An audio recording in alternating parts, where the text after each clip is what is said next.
जी बिल्कुल, हम वो लम्हात देख भी रहे थे अपने रडार स्कोप पे और एंजॉय भी कर रहे थे।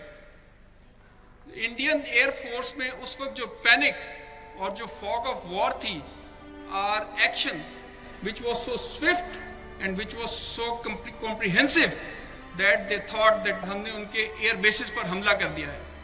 और इसी बौखलाहट में जो उनका अपना हेलीकॉप्टर आ रहा था, उसे पाकिस्तान एयरफोर्स का जहाज समझ के उन्होंने अपने ही सरफेस टू एयर मिसाइल से उस हेलीकॉप्टर को श्रीनगर के करीब तबाह कर दिया।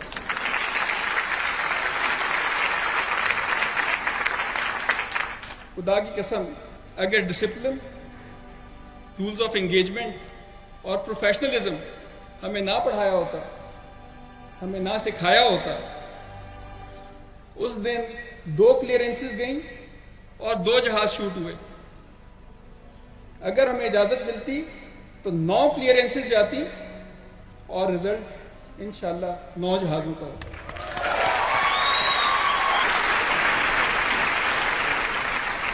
और जो उस कंट्रोलर ने अपने फॉर्मेशन मेंबर को लूज करने के बाद अवार्ड लिया, उस पर मैं सिर्फ इतना कहूंगा, ए तायर लाहूती, उस रिस्क से मौत अच्छी जिस रिस्क से आती हो परवाज में कोताही।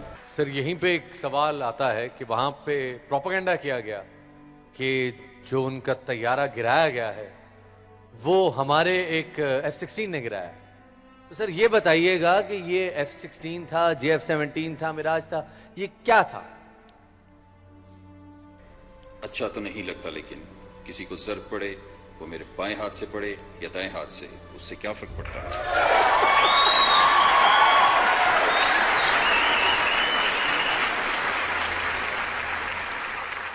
वो कहते हैं हम चुप थे कि बर्बाद ना हो जाए गुलशन का सुकून, नादां ये समझ बैठे कि हम में कुव्वत ललकार नहीं है।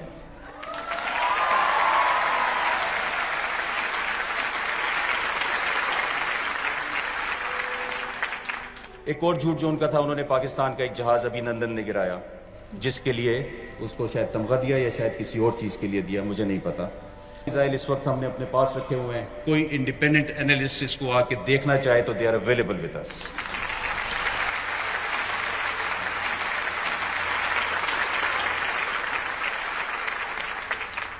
We should rest that narrative now कि अभिनंदन ने कोई मिसाइल फायर किया था।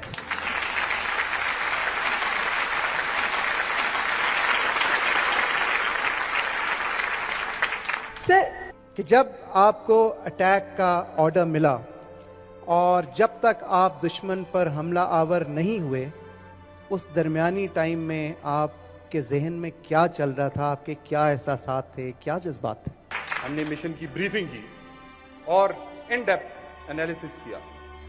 जब प्लानिंग हो गई, अब एक आखिरी चीज रहती थी और वो थी कि हम अल्लाह से मदद मांगे। हमारी पूरी टीम, जो स्क्वाडन वाले थे, सब इकट्ठे हो गए। हमने सलाते हाजत पढ़ी और अल्लाह से मदद मांगी कि अल्लाह हमें अपने दुश्मन के ऊपर गलबा नसीब फरमा।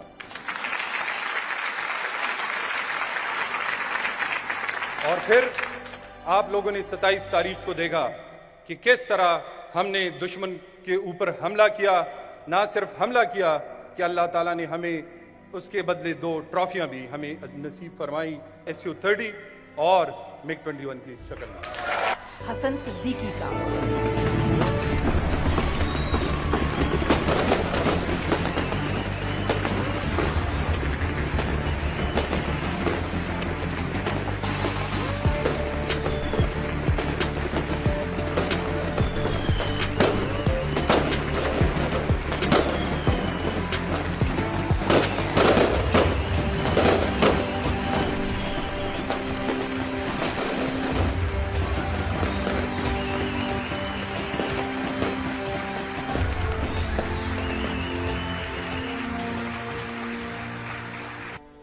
छब्बीस फरवरी की रात जिस तरह दुश्मन ने रात की तारीकी में एक बुज़दिलाना हमला किया और जिस तरह वो अपने टारगेट मिस करके एक अफरा तफरी के आलम में भागा और उसकी फॉर्मेशंस तितर बितर हुई और जिस तरह अगले ही दिन 27 फरवरी को वो अपने मुल्क के दिफा में बुरी तरह नाकाम रहा, और ये दुश्मन की फ़ज़ाइया की कारकर्दगी पे एक सवालिया निशान है, और ये रहती दुनिया तक ये सवालिया निशान कायम रहेगा। 26 फरवरी को जो उनकी प्लानिंग थी और 27 फरवरी को जो हमने किया, उसमें बड़ा फ़र्क था। वो आए रात के अंधेरे में, अपने टारगेट मिस किए और अफरा तफरी के आलम में भाग गए। उसके जवाब में हमने क्या किया? हम गए, हमने उनके जो हमारे इंटरनेट टारगेट्स थे उनको तबाह किया, और उसके बाद हम वहाँ खड़े हो गए to challenge their air defence कि see we are here, just come and see what is Pakistan air force. अल्हम्दुलिल्लाह हमने उनको बताया कि पाकिस्तानी कौम और पाकिस्तान एयरफोर्स क्या चीज़ है।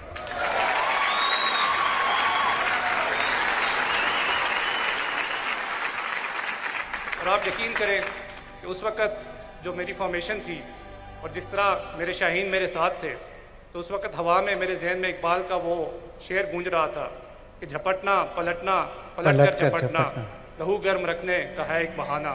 तो ये जो मेरे शाहीन थे ये झपट रहे थे और पलट पलट कर झपट रहे थे, बट वो जो रूल्स थे वो हमें रेस्ट्रिक्ट कर रहे थे कि हमने इनको कब मारना है।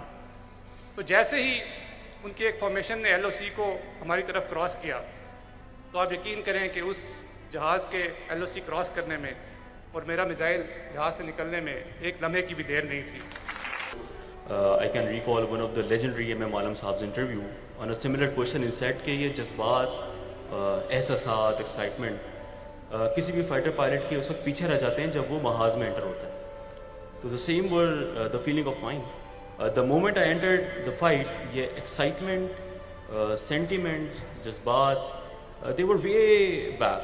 The only thing on my mind was मेरा दुश्मन, मेरे मुल्क की सालमियत और मेरी कौम का वक़ार। तो जब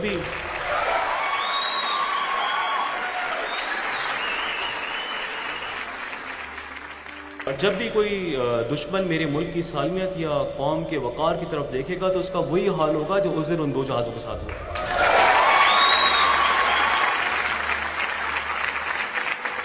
दोबारा भी अगर किसी ने मेरे मुल्क की तरफ देखने की कोशिश की तो जो डैमेज हम आपको देंगे, you won't be able to measure the extent. जो एयरफोर्सेस की एम्प्लॉयमेंट है और जो हम मॉडर्न एयर पावर की एम्प्लॉयमेंट की बात करते हैं, तो it's not a matter of chance. ये ऐसे नहीं है कि आप जहाज़ उठाएं और लेके चल पड़ें और जाके दुश्मन पे अटैक करें। It needs a great deal of planning. तो दुश्मन की जो बेसिक गलती थी वो यही थी कि ना ही उसको अपनी वीकनेसेस का पता था और ना ही उसको हमारी स्ट्रेंथ्स का पता था। So they did a basic mistake. They challenged the wrong nation.